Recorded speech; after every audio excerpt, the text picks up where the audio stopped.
and welcome to another Scots Whay Glasgow Film Festival podcast. And today I'm talking to the director of This World Won't Break, Josh David Jordan. Hello, Josh. Hello, how's it going? And really good, thanks. And the actor Greg Schrader, who plays the central character, Wes Mulligan. Hello, Greg. Hello.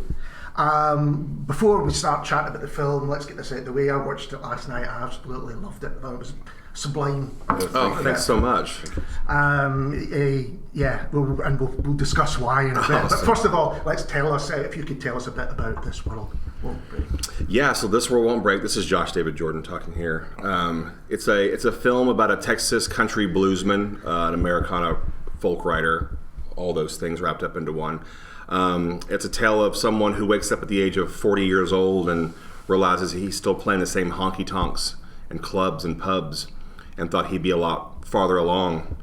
And throughout the film, he has self-doubt, and in that self-doubt, he spirals out of control and just loses everything that he was so confident about for the last 20 years. But in that darkness, he writes his best music, and he longs to be like the bluesmen before him. So. Yeah, because there's an opening quote from Lightning Hopkins at the beginning, and then the kind of opening speech, if you like, is all about the blues, and it really informs. And I actually thought, by about halfway through the film, I went, this is like a blues song. Oh, it freaking plays out like that, absolutely. Wow. So the character of Wes is absolutely central to it, and my guess is it was always going to be you playing Wes. I can't imagine anyone else doing it. I think so. It's, as when Josh brought the project to me, it was basically, he said, I have this idea for this film and you're in it, and so I can't say no. But the character of Wes is kind of this blend of Josh and myself and other little tidbits pulled in, and so it's not too far off from where I am personally in my own career. Okay, that's interesting. Yeah. First of all, I have to say, what an incredible voice you've got. I mean, I had to go to the end almost at the beginning to say, right, is he singing these and are these his songs? Right. And they are. And they are, yes. Yeah. Yes. As much as this film is about what you said, the music absolutely runs through it. You give music the time, whether it's, recording in the studio or the full songs. It's not like it's being used to create a mood. It's actually kind of part of the character itself. Yeah. So love of music, I take it that's central to kind of what you do. 100%. I've known Greg for as long as I can remember. So I always knew the songs would be the skeleton, and then we would add the dialogue around that. Because a lot of films do the opposite. Music's filler, or they fade out, or they fade in, and I just wanted it to be the heart and soul of the entire film, and with the characters coming in and out like life is. The songs last forever, but the voices and people come and go like ghosts. So these songs, had you written them already, or were they written for the film? I had written most of the songs already.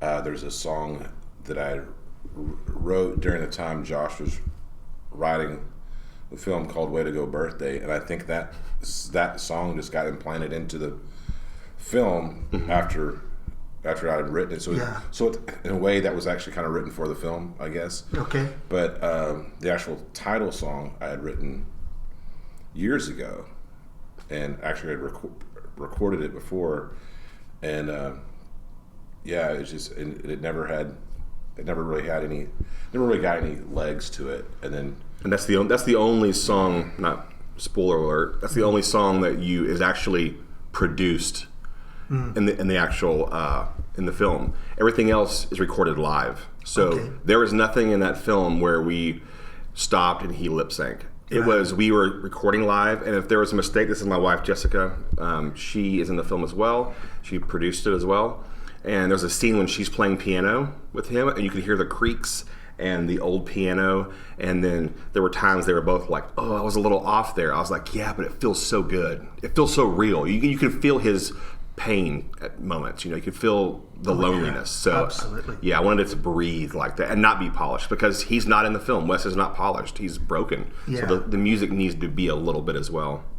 And so, Jessica, how did you view this film when it started? Did you know about the story from the beginning, or and what was the kind of input that you might have had into it? I think that Josh and I are both incredibly visual and visionary. And so I always saw it from the beginning, from the day it was a concept. I know Josh was doing a music video for one of Greg's, a song that he was really inspired by at the time. And we were just in kind of this limbo of a place in our life of like decisions to be made, next phases. And so in the process, I mean, we've always been, like jump and build your wings on the way down. I think to a fault, we can both see the vision. And so we saw it from day one, like what, in 2014, 2015? Yeah. But the time it takes, we always think it'll take a short amount of time, and I think that's what keeps us going. Sure. Because every yes is like, oh, we're almost there, and you're playing it out. So I saw it along the way. We're collaborators, like over coffee, caffeinated inspiration and everything. But definitely, like in reflection, in hindsight, I'm like, whoa, that was a wild ride. The wild, wild west for sure of filmmaking. Yeah. Well, I mean, it does. The whole film seems incredibly personal, but I think personal to almost everyone involved as well. Rather than just a single kind of story. Mm-hmm. So, Greg, the character of Wes, when you kind of started to read his story, but what did you feel about that? What do you think? I reckon you all mentioned that you could kind of recognise yourself. I mean, that was the thing. I think Josh. I recognize. I would say Josh said it best, and he said, I'm not mean to. Please. But he said it best at one point. He goes, "Nobody asks a plumber, have you made it?" Because it's their job. Yeah. And as a musician, there's a part of you that, well, that's just your job. Mm-hmm. Your job is to play and entertain people. Yeah. But whereas, and so reading this, it was. I was already coming to a point in my life of reevaluating what is success. Yeah. And I think that's what Wes's character is kind of trying to figure out. Do I keep doing this? And so I've had those questions numerous times. Yeah. And gone through the same process of going, well, what else can I do? And when you've done something for so long, it's hard to figure out, well, what else is there? Yeah. Especially when you get to your 40s and you're going, well, is it? I can't start over now. Yeah, and it's increasingly a question I think people have. And I think that's one of the things that's really central to the film is that though it's about a songwriter, and though I identify with that character, I think a lot of people can identify with that character in their own lives, and that's not as romantic as this musician. Yeah. But we all kind of go through. We've had like nurses and people go, like, that story meant a lot. I can recognize that. Even a nurse, like, at what point do you say, whoa, what am I doing? I've put all this time and effort into this, and I'm not a doctor, or I'm not a what do I do? So that was the whole central theme globally, I think. Absolutely. I think I was thinking of people I knew who were made redundant in their late 30s, early 40s, and it's that same thing. You feel, am I too late to start again, or how do I approach this new stage in my life? Yeah. And for Wes, as you mentioned, Josh, it kind of all starts to unravel. And at the beginning, I couldn't work out whether this was a deliberate attempt to start again, almost like destroy what's going on to start again or not. There's so many themes kind of running through it, and the first one I'd like to talk about is this idea of the fathers and sons. Because he has this relationship with his father, and it's a theme which has actually turned up in a few films I've seen at the festival this year. This idea that there should be love, or there's a feeling that there should be love between father and sons, and hopefully there is, but there's also this fear of becoming the father as well, and that seems to me that's a theme in there. Yeah, I mean, I'm a father and I'm a son. Obviously I'm a son, but that'd be weird if I wasn't. And so there is that, like, I have the fear, like, my kids who are filmmakers and actors, it's like, don't follow in my footsteps. And that's kind of what happens, I think, with the father character, And then for me, it's like I see my dad, and, you're like, my dad's really talented, and I'm like, oh, but you didn't go all the way. You stopped. And so I really wanted, I think that's probably a subconscious thing of writing, but it's that thing of look, and I think, and there's a scene where Matthew Posey, his dad, Lonnie, looks in the old toaster and he says, "My oh my," in the blink of an eye. Yeah. You know, and it's just like, because he sees himself, you still see yourself in your son. That's why he says, you know, "Come on back to the house. It'll be fun." Yeah. You know, like. That scene really kind of struck home with me. He says, "Well, come on, you know, you're looking for a place to stay," and Wes is looking for places. You know, he needs a place to sleep, he needs a place to write, he needs all of these things. But that bit where he says, "No, come on, we'll be two bachelors together," I think he says, and he goes, "No, I'm okay, I'll do with this." Yeah. It's kind of heartbreaking. It really is. And it kind of goes into the next point I want to discuss, which is this idea of loneliness. Now, there's a point in one of the best scenes in the film where your character says, "Well, I'm not lonely, I'm just alone." But you get the feeling that there is a loneliness there, absolutely. And that's, I think, runs through the film. It does. Yeah, we wanted to give, you know, sometimes films you want to cut and keep the film going, which I do enjoy that in a lot of films, and some of my stuff is like that. It moves. Yeah. But I felt like this needed to move, and you needed to feel loneliness. You needed to sit in the theater and feel moments when you're uncomfortable, that it's so lonely. Yeah. Because you can't tell someone to feel lonely. You have to make them feel that. And so there's moments when he's just hot and sweaty and he's carrying those crabs around, you know, like his only friends, you know. His hermit crabs. Yeah, his hermit crabs. Lovely touch. Thanks. Yeah, they always say in filmmaking, use what you have. So I just wrote that in. We had hermit crabs. Yeah, and they're not SAG. They work for free. But there are lots of other characters as well who seem to be similarly lonely. You know, his friend who's got the boat. You think it's his boat, maybe it's not. And there are lots of, even, you know, folk playing the slot machines or just in a bar, which you know, in every city there's loneliness in those places. Yeah. That's really interesting what you say about having the space for the audience to feel it themselves, because that's what I loved. One of the things I loved about it was it never feels rushed. So you allow a kind of reflection on just what he's feeling. You know, I mean, the camera's on you a lot. Yeah, there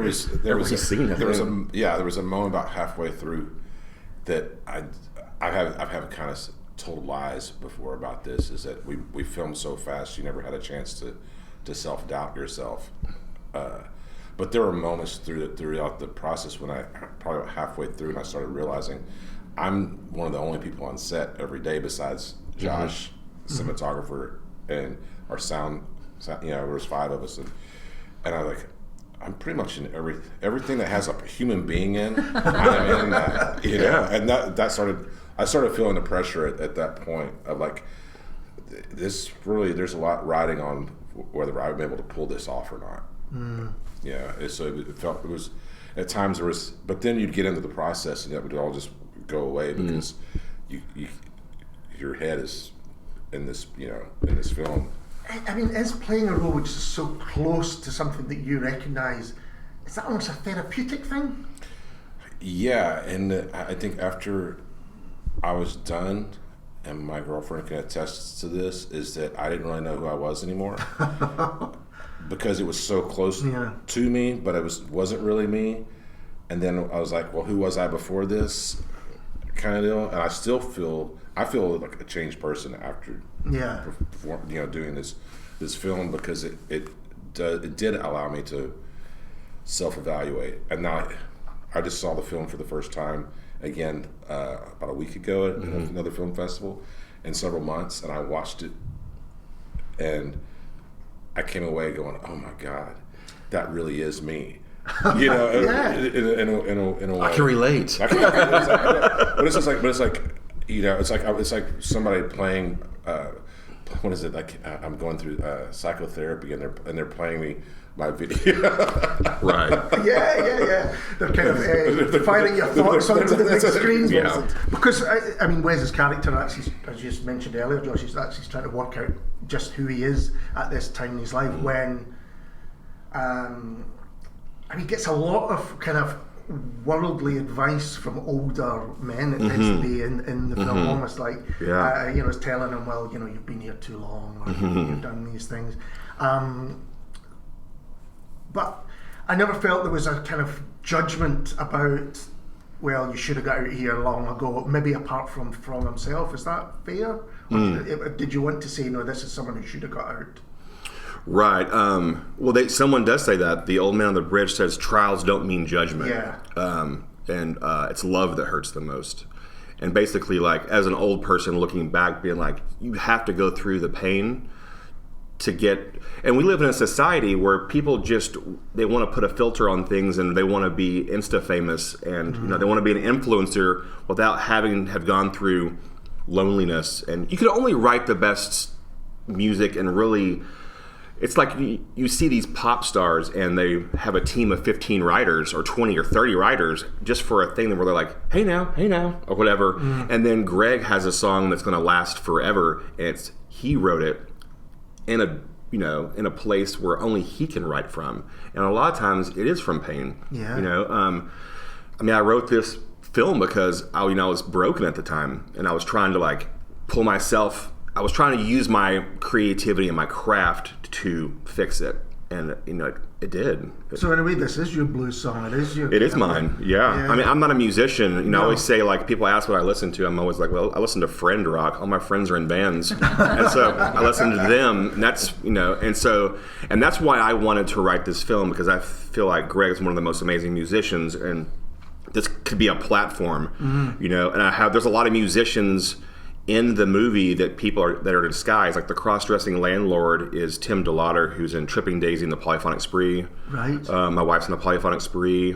Matthew Posey, who plays his dad, is in No Country for Old Men. He's in Magnificent Seven. There's a lot of, and he's an older actor. I'm in his theater group. I'm an actor as well. I'm in his theater group. I play the guy at the slot machine. Do you really? I did. That's me. I did a little Alfred Hitchcock on that. And so there's people that I think are so talented that we live in a day and age, like, I have the opportunity to like, you know, lift them up and give them their due. So that's what I did. That was something that struck me as well during the film, is that I review a lot of bands, particularly Scottish bands and local bands, and nowadays it's, if you don't have the Insta account, if you don't have and I was thinking, well, Wes doesn't strike me as a guy who's checking his Twitter feed every 15 minutes. We were talking about that last night, actually.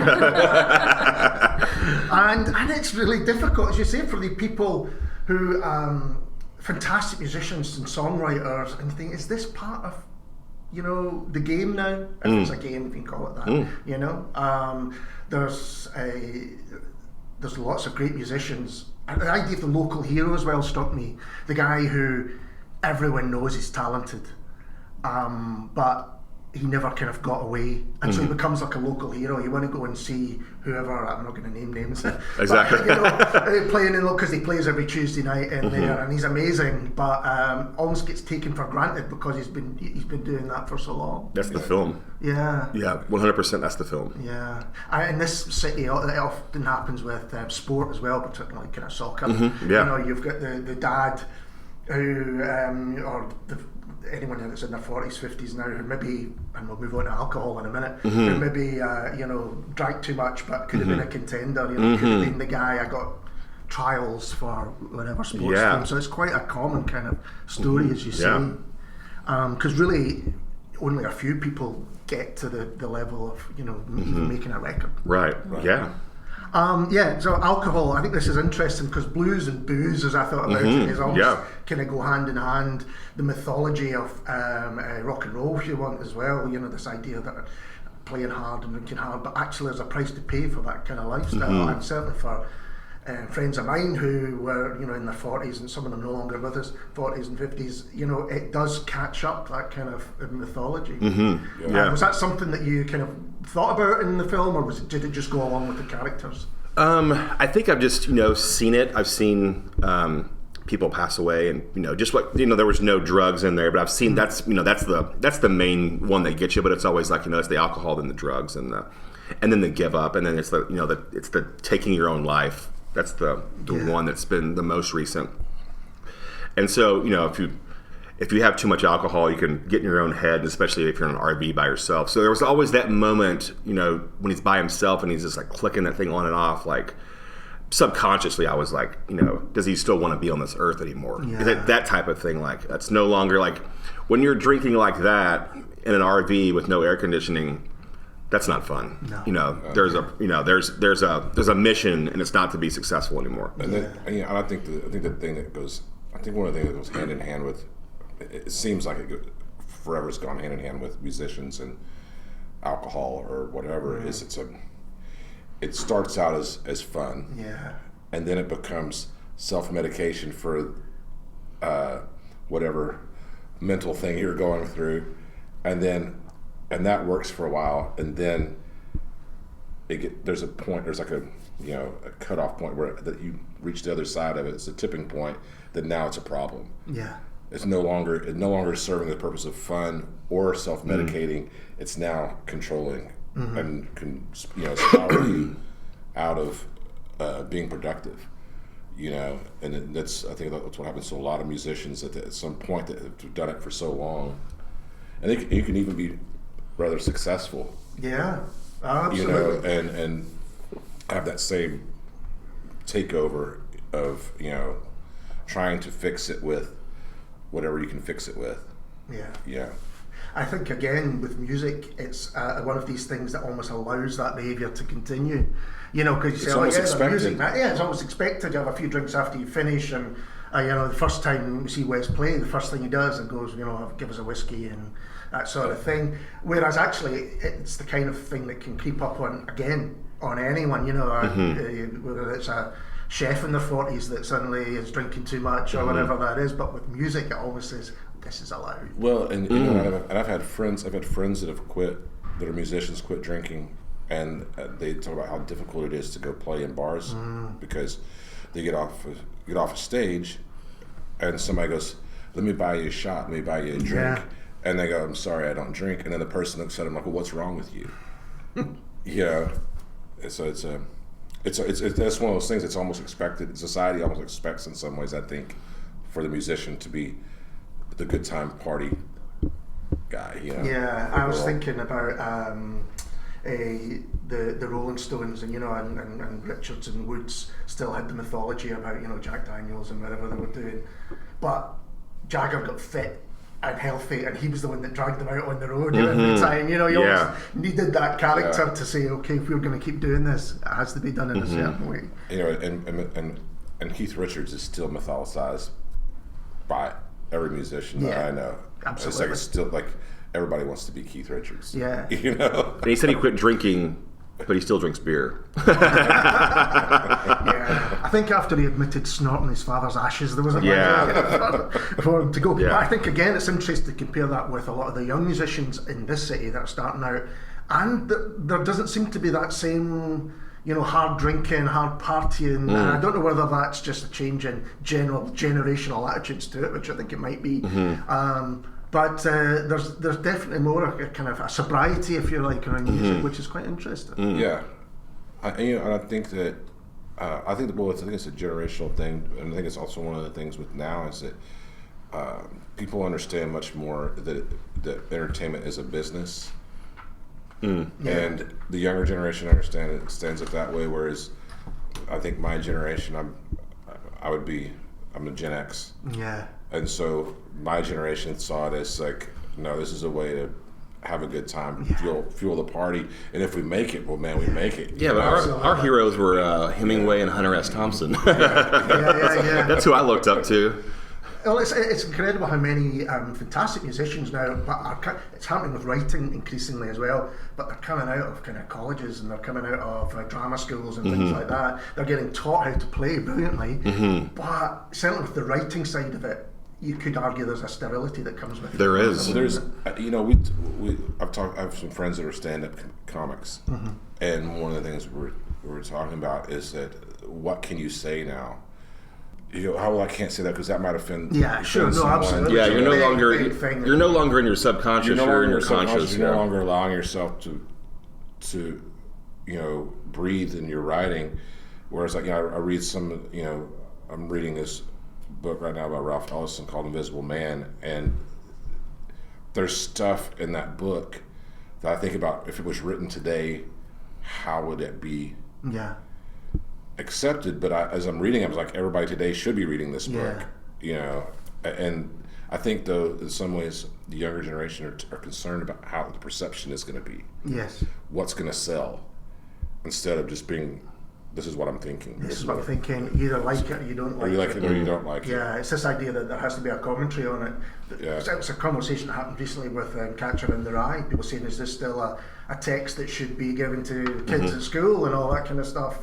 Because, if it was written today, people probably would jump on it. Mm-hmm. Right. Well, and I just actually just watched the Salinger documentary, and yeah, I remember reading that book. And I remember reading that book more than once. I remember reading that book when I was in college, and that was one of the moments I was like, I think I'm just going to play music. Yeah. But it's one of those. But it's one of those books, yeah. And I just saw an article too recently that says this generation needs a new Catcher in the Rye. Yeah. I think everybody needs. I think that the deal with that book is that the younger generation, I don't think, can identify necessarily with that time period. Yeah. Because it's so far removed from this time period. Yeah, sure. But I mean, it's a universal. Absolutely, it is. Coming of age. I mean, the peak time to read it is, I would suggest, still your teenage, Yes, for sure. early years, and yeah. So going back to the film, there is a lot of humour in the film as well. Some really interesting stuff. But it struck me that it's pointed, it's reflective humour. It's got a reason for being there. For instance, one that made me laugh out loud is when, is it Catfish? Catfish, yeah. Yeah, and he's doing bench presses. And Oh, he's at yeah. number 3, and then suddenly Yeah. he's at number 67 Yeah. when he sees it. Yeah. And I was like, yeah, and this idea that. I mean, the great thing is none of the characters, I would say, are macho in a kind of old-fashioned sense of that thing, but there's still this idea of masculinity being a kind of important point in it. What were you trying to say about that? I think with all the different characters and there's a lot of things when we show the film to different audiences, like some people don't laugh, and some people, we were in Nacogdoches, Texas, to a really small town in Texas, and you have to take 3 lefts and 1 right to get there, something like that. And the crowd was just laughing at all the little things I put in there, because I feel like in our lives, and for the main character, Wes's life, is characters come and go in your life, and a lot of your friends don't know those other characters. I bartended for years and years and ran the City Tavern, and these characters would come in, like Buckshot was a real person, the guy at the bar. That was me, who says he didn't come here for a haircut. I would hear these things, and people would come in and they would say funny things, and it's hilarious to me. Yeah. I would just write them down in my journal and like say one day that'll be in the film. And there is a lot of, like you said, the masculinity. I think nowadays, like Greg was saying, things are so sterilized that it's a gray area. Are you being too masculine? And with the whole Me Too movement, it's like, you don't want to say certain things, but certain things are just how you were brought up and your makeup. And there's a gray area. And there was just different men in my life who were, like the character Cornmo, who tells him, like, you can tell he just loves women and you got to get on out here, and it's all snuggled up. And then the homeless guy is pretty blunt, and then his dad just is trying to show love. And so there's just a lot of different makeups when it comes to masculinity, I think, in the film. And the fact that 2 friends can talk like that and say anything, no one knows that that's not Catfish's boat except Wes. Yeah. Yeah. I just thought all the characters are so strong. I'm sure that they are based on real people, because I can imagine that, the character who has got I won't say tricycle, but it's not a tricycle, it's like a... Oh, the tandem bicycle, the two-man bicycle that he rides alone. Yeah, and he kind of fronts up, I'm the sheriff. That's the sheriff, It's classic. Because, he looks as though he might blow over. He can barely ride the bike. Yeah. And another thing, which I wondered how it would play in different places, was when Wes decides, as you say, well, do I look for something else? Is there something else? And again, education, often if people lose their jobs at an early time in their life, think, well, what can I do? And there's that pool of education. There's a lot of people go later in life now to universities and things like that. When we first see the admin guys praying for new students to come along, which I thought was a kind of lovely scene. the kind of lack of practicality. I thought in that small scene, because it's quite a small scene, you kind of get to the heart of what's kind of wrong with a lot of education system is we need to get the people in, we need to get their money over the counter. We don't really care what we're going to teach them. It's just another tick in the box. And, you know, I take it that was something that... Yeah, well, I mean, that was written from my life. I went, and I'm still slowly going back to school, and I'm trying to show my children, like, you know, you should still get your degree, and just to have that, you know, because later in life, maybe you do want to teach film and stuff like that. So I went to a community college, and I felt young, and the kids are, you know, there was like younger girls and stuff, and like in their, you know, 19, 20, 21, I was like, hey, how's it going? And I caught myself in the mirror, and I was like, oh, I'm the creepy old guy, you know? And I think I was that guy. Yeah. And then the person, the guidance counselor, was using all these numbers, and it was confusing me, and I'm like, have I gone that far backwards that I can't even understand a community college forum book? You know, it was confusing to me. And then it made me feel less at that moment. And so in the movie, it really makes him feel like, well, I can't even do that. Yeah. You know? Yeah. But I mean, he's being offered, you know, like English lit, you know, things, and, you know, there's the kind of lack of practicality of it. I thought really right. Like quantum mechanics. Yeah. So obviously don't want to give away any spoilers, but now that you've the film is done and you're out doing things like this and promoting festivals, I mean, how do you feel about it, Jessica? Let's start with yourself. Wow. It feels, it's crazy to think we've almost been doing the film festival circuit for a full calendar year, and again, you know, hindsight's always 20/20, and reflecting the highs and lows. Like, anytime you get really low, you get that glimmer of hope, and somebody accepted you to this festival, and so it's been a very interesting process. I think that, you know, we want the world to see this. We really feel like, and I know for Josh and I, we've been in the entertainment industry for at least 20 years, you know, just in our early 20s, and we feel like this is a message, a story that just about everyone, if they have the opportunity to see it, can really appreciate, and to, you know, let them know that we're all kind of in this journey together, and there's a soundtrack to go with it. Yeah, there's a killer soundtrack to go with it, absolutely. Yeah. Yourself, Josh? Yeah, so like she said, this is the final festival. Right. We're bookending. We started in Dallas, which we didn't think we'd be accepted in Dallas, because the whole film is about a prophet not being heard in his own town. Yeah. And Dallas is known. I love Dallas, Texas, but they're known sometimes to shun the locals because they want international people to come in. Well, we got in, and then they red carpeted us, and then we won Best Narrative Feature, which is unheard of. It's never happened for a Dallas film to do that. And now we're bookending here. It's bittersweet. This is a blast. You know, it's like being in theater, and you rehearse and you rehearse and you rehearse, and then you perform, and then the curtain closes and then you go home. This is like the performance, and I love it. I love talking about it. Like Jess said, I'm ready for the world to see it on VOD. Yeah. The cool thing is we have a double-edged sword. We have a Blu-ray, VOD, and then we have the soundtrack. So maybe someone hears the soundtrack and is like, this is a film, and they watch the film, and they watch the film, and like, where can I get this soundtrack? So I think we really have a cool market on that. Yeah. That's the positive thing, and then hopefully distribution picks it up and we can put it in more theaters. That's A. And then the other one is, I said maybe one day, 20 years from now, 15 years from now, some German, French kid pulls a Blu-ray off a shelf, and they're like, what is this? And they watch it, and their mind is blown. And they didn't know that Texas was like that, and that there could be music like that. And maybe we could have both of those things. Maybe we could have our cake and eat it too. Because the film is like that. You know, maybe, are you going to be famous now? Or are you going to be famous a long time when, you know, we're all old?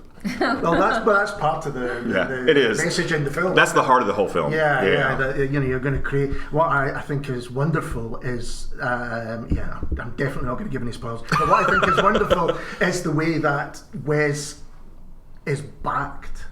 People, you know, this isn't a case of someone, you know, who can't do what he wants to do. The talent is there, you know, and that was a huge thing for me to write in there, because you know, there's a lot of people who shouldn't be doing what they're doing. I have a friend, she's like, maybe I should be an actress. And I'm like, maybe you shouldn't. Because, you know, I think it was Kevin Spacey that said, not everyone's an actor. Either you are or you're not. And if you are, maybe you just need to get better. Maybe you're not that great of an actor, but you are an actor. And you can't learn it. I think that you can't learn what Greg does. No. I think you can't learn to be a good writer. I think you can learn how to write. Yes. And so the fact that there was validation in my life when my wife was like, no, you have to make this film, and Greg, I was like, no, you have to be in this film. So we were all like, we're all honest to each other. Yeah. And there's times where I'm like, maybe you shouldn't do that. And, maybe in the film. I think part of it with us too, that's just like supporting each other, is that it took us 4 years. And throughout that 4 years, there were times I know that Josh was getting down. I could tell, and so I just send a text message over and say, "Hey, we're going to do this. It's going to be, it's going to be." And then I would get the same back from Josh. You'd have to keep because over that 4 year period. And so the thing is, it's like you have people go, "Well, when's that movie coming out?" Your friends, or when can we see that film? And you feel like the character. You feel like when to go in. And it followed you wherever you went. Yeah. And the longer it took us to make the film, the more you started feeling like, this may not happen. This is embarrassing. This is kind of starting to feel embarrassing. Is this gonna, and now it's that we're at this point. It's still, there's still people going, well, when can we see it? Where can we see it? Yeah, we're still hoping that and pushing to get that out for everybody to be able to see. I think one of the most validating things for me is the ideals that we hold really strongly to, and maybe to a fault, I guess it depends on how you look at it, is that we are all in this together. And maybe it's not the all you think, but it is the all that shows up. And what we lacked in monetary resources, even though we thought it was coming, we were able, just from relational equity over the years, showing up for others, being part of other people's things, when the rubber met the road and we were faced with, can we move forward? It was like somebody be like, I don't have liquid to give you, but I have this whole vintage store and you can pull all the costuming from this. Or with equipment, like, I can't write you a check for X amount of thousands, but you have access to this camera and this and this and this. And you might want to tell the Wonderful Life story because you tell it so much better. But what do you mean? You've seen the film It's a Wonderful Life, right? Yeah. So that's one of my favorite films of all time, Frank Capra, and it's like that very ending scene. Spoiler alert, and that's what It's a Wonderful Life is. I think we're long enough. Okay. That's their fault. I'll take that. That's their fault. Okay. Is they have that basket, and George has no money, but he needs to help run the bank. He runs the town. His heart does, and people keep coming in and throwing in money. And that lady says, "I'm not married. This is for divorce. If I ever got married, I'd get a divorce." And she puts that money in, and he has the money, but he had nothing. But because of his relationships and because of never burning bridges, he just built bridges and he helped people out. That happened for us in the film. So we couldn't have made this film if it wasn't for like the relationships that Greg had and I had and Jessica and just the team. Everyone else just showed up because they wanted this film to be made, and they believed in the story for sure. It's a lovely thought, and it absolutely is in the heart of the film. I think this idea of the support, even when things are tough and you're not sure what to do next or where to go next, the idea that as you say, someone's got your back, people have his back, put it that way, and I think at the beginning you're not sure where that's going to go, it's going to end, so there is a kind of real warmth and humanity at the heart of the film, which is rare. I mean, when I started watching it, I know nothing about it. No, this has clearly been made by people who, God, they care so much about this that they put their all into it. And I still think that is quite rare, because a lot of people are almost always thinking of the next thing. Whereas, the songs, they sounded like they were meant to be there. They weren't, as you say, pulled in and fitted in. The characters are all kind of fit in perfectly. I mean, I don't know if did your casting, whether it was yourselves, but everyone seems like they should be there. Thanks. Yeah. So I think we'll leave it there. So thanks so much, Jessica, Josh, and Greg, and we'll be back soon with someone completely different.